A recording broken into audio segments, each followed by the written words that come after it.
Salut, ici Maxime Johnson au lancement de l'iPad Air 2 d'Apple. Alors, l'iPad Air 2, écoutez, c'est une nouvelle, c'est la 6e génération de tablettes iPad maintenant. Celle-ci est à 6,1 mm d'épaisseur, donc c'est 18 % plus mince que l'iPad Air original.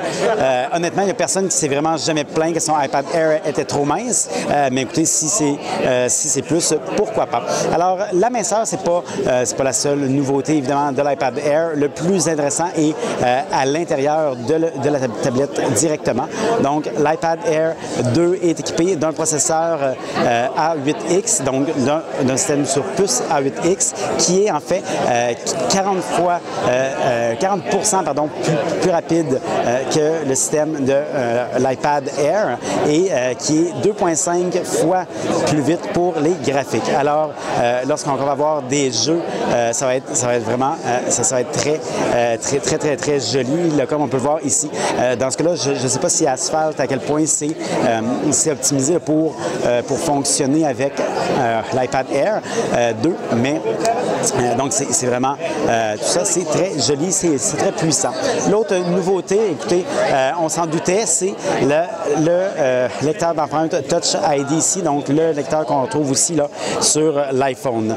Donc ce lecteur-là permet donc d'ouvrir sa tablette, donc de la déverrouiller, mais aussi de payer soit là, des applications dans l'App Store ou encore de payer avec Apple Pay. Maintenant, je ne pourrais pas prendre cette tablette-là pour aller dans une boutique pour payer avec Apple Pay, mais le système d'Apple fonctionne dans des applications aussi.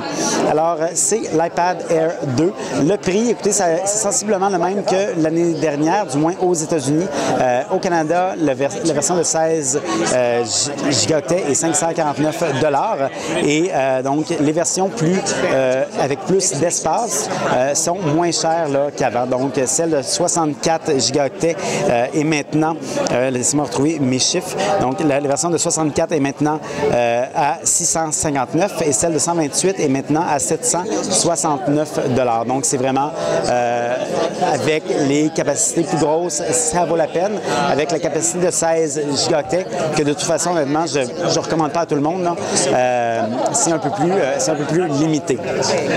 Donc, l'iPad Air 2 va être en pré-vente dès vendredi et va être lancé la semaine prochaine au Canada. En même temps, on va voir aussi l'iPad Mini 3 qu'on peut voir ici. Donc, l'iPad Mini 3, écoutez, c'est sensiblement la même chose que l'iPad Mini 2, mais avec un lecteur d'empreintes Touch ID, c'est tout. Celui-ci va être vendu à 439 $, alors que l'ancien modèle va être 329 $.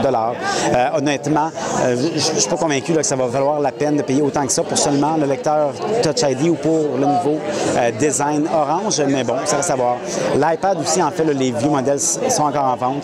Donc, entre autres, l'iPad Air qui va être à 429 $ ou 439 $, pardon. Pour avoir plus d'informations sur l'iPad Air 2, je vous invite à consulter mon site web, maximejohnson.com/techno.